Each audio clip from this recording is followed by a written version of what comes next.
वो छठा था, तुम बोलो। देखिए, एडवोकेट्स अमेंडमेंट बिल 1961 के बाद 2025 में जो है बिल का जो है संशोधन किया गया है। आप देख रहे हैं कि पूरे देश में अधिवक्ता जो हैं अपनी स्ट्राइक्स के ऊपर लेके हैं। परंतु मैं अपने दर्शकों को थोड़ी सी मोटी सी बात बता दूं कि एक्चुअली है क्या अमेंडमेंट्स बिल।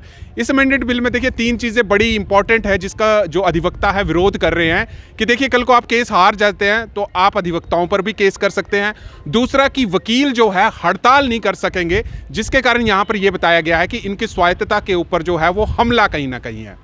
ज़रूर हम इस बात के ऊपर विश्लेषण जो है डिस्कशन, आज हम सरका घाट परिसर में मौजूद हैं और ज़रूर वकीलों के साथ जो अधिवक्ता हैं, आज 7वां दिन जो है स्ट्राइक का है, ज़रूर इस विषय के ऊपर हम बात करेंगे। सर, सबसे पहले जो केंद्र सरकार का कहना है कि हमारा ये जो कानून है, जो संशोधन का जो है वो बिल किया गया है, इसको कहीं ना कहीं न्याय संगत और वैश्विक स्तर के ऊपर जो है आगे को ले जाना है, इसके ऊपर आप क्या कहेंगे?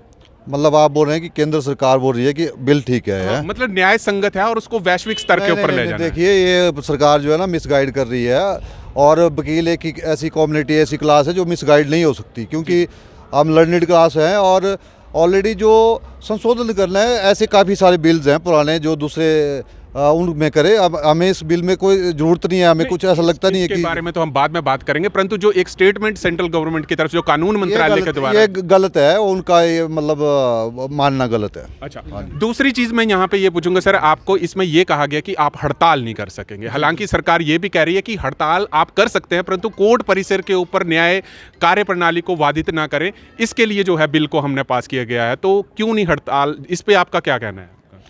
देखिए ब्रदर, ऐसा है कि बेसिकली जो सरकार की नीयत है इस अमेंडमेंट को लाने के पीछे, वो नीयत ये है कि जो हिंदुस्तान का अंदर वकालत का जो प्रोफेशन है उसको हमने कंट्रोल करना है। बीसीआई हमारी एक स्वायत्ता है, अपने आप में बीसीआई की बनी हुई, और बीसीआई के अंदर सरकार की दखलंदाजी इस प्रोफेशन को ख़त्म कर देगी, बर्बाद कर देगी। और हमारा जो जस्टिस डिलीवरी सिस्टम है, हमारा कॉन्स्टिट्यूशन क्या कहता है, हमारे यहाँ एक इंडिपेंडेंस ऑफ जुडिशरी है, ये कॉन्स्टिट्यूशन कहता है। उसके अंदर जजेस की भी इंडिपेंडेंस होती है, जुडिशरी की भी है, और जस्टिस डिलीवरी सिस्टम का जो वकील होते हैं एक महत्वपूर्ण हिस्सा होते हैं। तो बीसीआई जो हमारे को रेगुलेट करती है हमारे प्रोफेशन को, यदि उसके ऊपर सरकार की दखलंदाजी होगी, सरकार के नुमाइंदे आएंगे उसके अंदर जा कर के, और सरकार रूल्स बना रही है, इसमें ये प्रोविज़न है, सरकार रूल बनाएगी। ये जो हमारा एक्ट है, इस एक्ट के लिए सरकार रूल बना रही है, जबकि वो बीसीआई का काम होता था। ठीक है सर, तो इसलिए हमारे प्रोफेशन को रेगुलेट करना, अपने हिसाब से चलाने का काम करना, ये बहुत गलत बात है। और सवाल वकीलों का नहीं है कि ये वकीलों के ही खिलाफ है, ये तो आम जनता के खिलाफ है। ये जो अमेंडमेंट्स हैं, हम लोग तो लड़ नहीं पाएंगे सरकार के खिलाफ सर। 70% जो केसेस होते हैं, हम जो न्यायालय के अंदर लड़ते हैं, हाई कोर्ट के अंदर देखिए ज़्यादातर केसेस हमारे सरकार के खिलाफ होते हैं, सुप्रीम कोर्ट के अंदर हमारे ज़्यादातर केसेस सरकार के खिलाफ होते हैं। तो जो सरकार के खिलाफ वकील बोलते हैं, अपने मुकदमों की पैरवी करते हैं, हमारे ऊपर दबाव इतना बढ़ जाएगा बीसीआई की वजह से कि हम लोग लड़ नहीं पाएंगे। इसलिए ये जो है, ये अमेंडमेंट्स जो हैं बिल्कुल वापस होनी चाहिए, विड्रॉ होनी चाहिए। सर, जहाँ तक हड़ताल करने का सवाल है कि अधिवक्ता जो है वो हड़ताल नहीं कर सकेंगे, इसके ऊपर आप क्या कहेंगे? कॉन्स्टिट्यूशन के अंदर प्रावधान है कि कोई भी सरकार अगर कोई गलत तरीके से अमेंडमेंट करना चाहती है, जैसे वकील हड़ताल के ज़रिए अपना विरोध दर्ज करवाते हैं, तो उसको हटाने के लिए जो ये केंद्र सरकार है जो बिल ला रही है वो गलत है। हड़ताल के ज़रिए ही वकील अपना विरोध सरकार के खिलाफ दर्ज कर पाते हैं।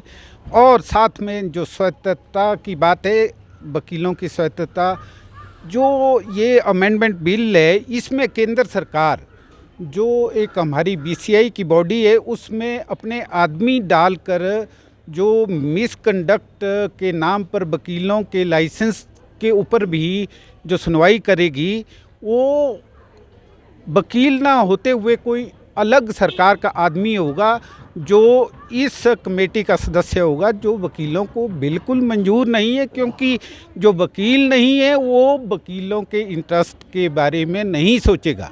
इसलिए ये केंद्र सरकार द्वारा वकीलों की स्वायत्तता पे हमला है, और बिल्कुल हर हिंदुस्तान का वकील इसका विरोध कर रहा है, और इसको केंद्र सरकार जल्द से जल्द वापस ले, ये हमारी दरख्वास्त है।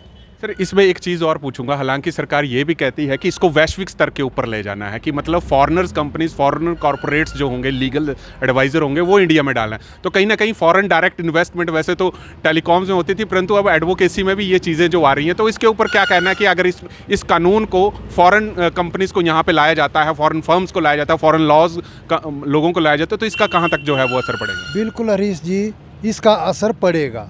ये कॉरपोरेट लॉ को प्रोत्साहन देना चाहते हैं। जो फॉरेन कंपनी आएगी, बड़ी बड़ी कंपनियां यहाँ कॉन्ट्रैक्ट लेगी, जैसे ही कॉन्ट्रैक्ट सिस्टम शुरू कर देंगे ये कॉरपोरेट लॉ यहाँ हावी हो जाएगा।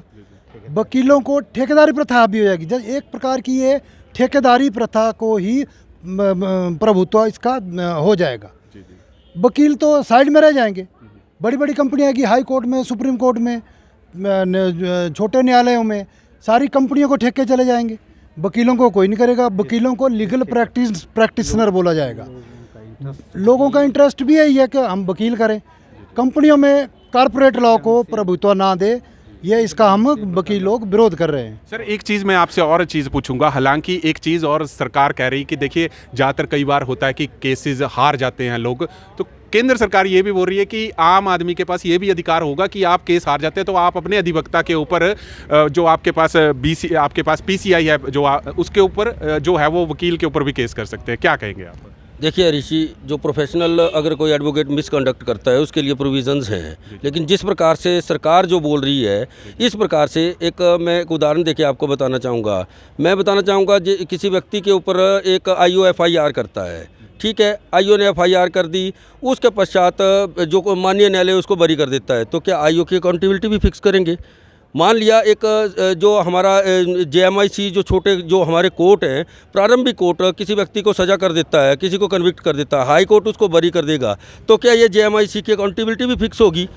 ये इस तरह से हम लोगों ने किसी के ऊपर एफआईआर किया, वो किसी पुलिस वाले ने, जजमेंट जज दे रहे हैं, हम तो व्यक्ति की बात को रख रहे हैं। एडवोकेसी का काम ये होता है कि बंदे का पक्ष रखना, और बीच में अकाउंटेबिलिटी हमारी फिक्स की जा रही है। एक सिंपल से उदाहरण के साथ मैंने ये समझाने की कोशिश। आपके ही यहाँ से न्यायालय परिसर से एक बात वायरल हो रही थी कि जो अमेंडमेंट्स करनी है तो 1950 का जो एक्ट है, जो स्टैंडर्ड एक्ट है कॉमन पीपल्स का, कि जी आप विधानसभा में जा रहे हैं उसमें करिए, नेताओं के प्रति कुछ करिए, परंतु सरकार ही क्यों मतलब ज़बरदस्ती आप ही के ऊपर जो है थोपी जा रही है, आपके ऊपर जो है एक इंडिपेंडेंस को जो है वो कहीं ना कहीं छीना जा रहा है। अन्य प्रकार के कई ऐसे बिल हैं जहां पर संशोधन की आवश्यकता है, इसके ऊपर आप क्या कहेंगे? आप ठीक बोल रहे हैं भाई। देशराज एडवोकेट देशराज ठाकुर जी ने वो बोला था कि जो पीपल्स रिप्रेजेंटेटिव एक्ट है उसमें ये है कि आप जो चाहे एमएलए चाहे एमपी है उसके लिए कोई एजुकेशन क्वालिफिकेशन नहीं है, और चाहे उसके ऊपर कोई भी एक्ट के तहत मुकदमे चले हैं, चाहे देशद्रोह का है चाहे किसी और का है, अमेंडमेंट वैसे बिल्स में होनी चाहिए। क्योंकि अभी एक अनपढ़ कैसे राज कर सकता है और वो कैसे अमेंड कर सकते हैं? अमेंडमेंट इस किस्म के बिल्स में होनी चाहिए। ये एडवोकेट एक्ट में अमेंडमेंट की ज़रूरत नहीं है, और मैं नहीं समझता कि ये शायद कोई कॉन्स्पिरेसी हो सकती है। हमारा अनुरोध रहेगा लीगल जो डिपार्टमेंट ऑफ इंडिया है हमारे प्राइम मिनिस्टर साहब से कि ये काइंडली इसको वापस लिया जाए, और नहीं तो वकील सड़कों पे उतरेंगे, विद्रोह करेंगे। सर मैं आपसे चीज़ पूछूंगा, हमने आपको भी सोशल मीडिया के माध्यम से देखा, काफ़ी स्ट्राइक चली है। अब मान लीजिए कि ये सरकार इसके ऊपर अभी तक तो स्टे किया है, परंतु उन्होंने कैंसिल इस चीज़ को नहीं किया कि इसमें और अमेंडमेंट्स जो हैं वो की जाएंगी, तो आपका आगे क्या रहेगा कि इसको आप कहाँ तक जो है आगे तक ले जाएंगे? देखिए हरीश जी, ये जो आंदोलन हो रहा है पूरे प्रदेश के अंदर, ये पूरे देश के अंदर फैलेगा, निश्चित तौर पे फैलेगा, क्योंकि अभी तो सरकार ने ये बोला कि इसको अभी हम दोबारा से पब्लिक डोमेन में लाएंगे, ठीक है जी। लेकिन वकीलों का ये मानना है कि जो आप बिल लेकर आए हैं इसको पूरी तरह से निरस्त किया जाए, क्योंकि इन्होंने क्या किया कि ड्राफ्ट बना लिया। अब बनाया किससे? क्या कंपनियों से बनाया? क्या किसी लॉ फर्म से बनाया? कहाँ से बनाया? ये किसी को कोई पता नहीं है, ये अपने आप ले, क्योंकि इससे पहले स्टेक होल्डर्स को कोई पूछा नहीं गया।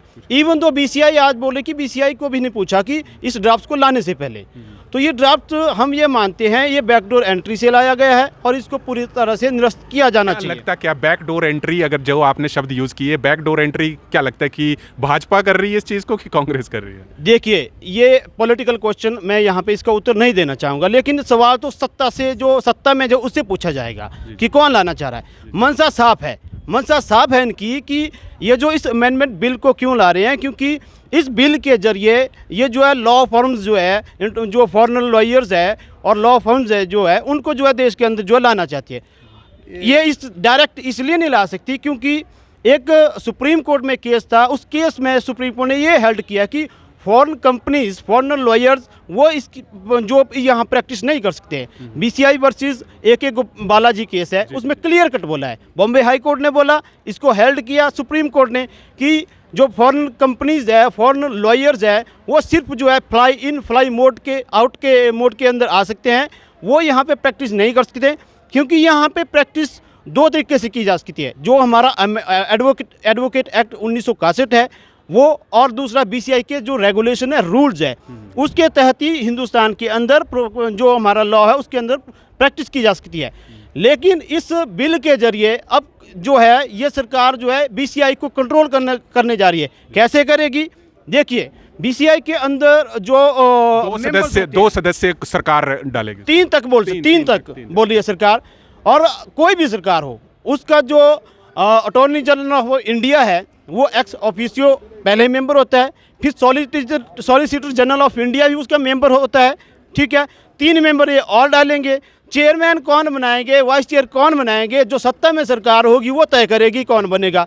इस तरह से वो BCI को अपने कंट्रोल में करना चाहती है, जो सरकार जो है वो अपने कंट्रोल में करना चाहती है, ताकि जो ये प्रोफेशन है हिंदुस्तान के अंदर सरकार जब चाहे अपनी मर्जी से जो उसको करा सकती है। तीसरी बात, पहले ऐसा नहीं था कि केंद्र सरकार जो है BCI को जो डायरेक्शन दे सकती है, लेकिन इस बिल के माध्यम से केंद्र सरकार जो है BCI को डायरेक्शन दे सकती है कि कोई भी रूल, जो कोई भी इसके अंदर जो सेक्शंस है उसको लागू करने के लिए उसको फोर्स कर सकती है। तीसरा, जो आप बोलें कि स्ट्राइक और बाइकआउट, इसमें साफ कहा है कि कोई भी वकील बाइकआउट, स्ट्राइक नहीं कर सकता है, ठीक है। लेकिन मैं आपको उसमें ये चीज तो कही जा रही है कि कोर्ट परिसर के अंदर जो है वो न्याय के जो काम है वो बाधित ना हो। आप स्ट्राइक कर सकते हैं, परंतु न्याय प्रणाली के ऊपर जो है वो न्याय जहां पे कोर्ट परिसर है या कुछ जहां पे कोर्ट का बहिष्कार जिसको हम बोलते हैं वो ना हो। देखिए हरीश जी, हिंदुस्तान के अंदर कोई भी वकील जो है बेवजह से स्ट्राइक नहीं करना चाहता। सबसे बड़ा नुकसान अगर किसी को स्ट्राइक से होगा, वकीलों को होगा, क्लाइंट्स को होगा, तो कोई भी वकील ऐसा नहीं चाहेगा। लेकिन हम स्ट्राइक और बाइकआउट क्यों करते हैं? क्योंकि हमारी जो जेन्युइन डिमांड्स है उनको जो सरकार तक पहुंचाना, जो अथॉरिटी तक पहुंचाना।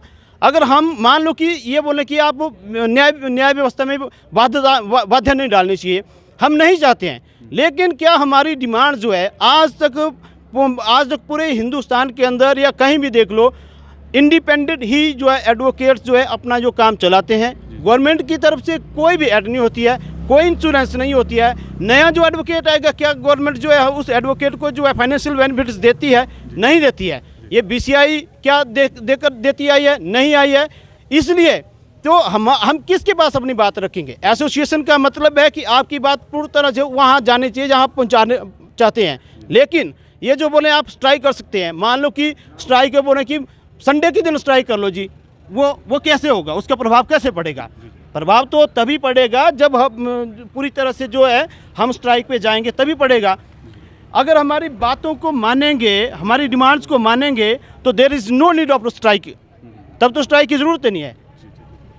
तो इसलिए ये जो बोल रहे हैं ये गाहे बगाहे जो है BCI को कंट्रोल करने के लिए और अधिवक्ताओं का जो स्वायत्ता है, जो हम ऑटोनोमस बॉडी है, हमारी स्वायत्ता को ख़त्म करने के लिए ये सरकार जो है बिल ला रही है। मैडम आपसे एक चीज़ पूछूंगा, कहीं ना कहीं जैसे इन्होंने कहा कि BCI को जो है वो सरकार जो है वो दो या 3 सदस्य जो है वो अपना बार काउंसिल में दे सकती है, तो कहीं ना कहीं सरकार जो है BCI के ऊपर भी कंट्रोल करना चाहती है और अपनी मन मर्जी का जो है वो काम करवाना चाहती है। इसके ऊपर आप क्या कहेंगे? जो आप बोल रही है बात सही है। सरकार का यही रवैया है कि हम अपने 2-3 बंदे उसमें लाएंगे और जो सब कुछ कंट्रोल करेंगे।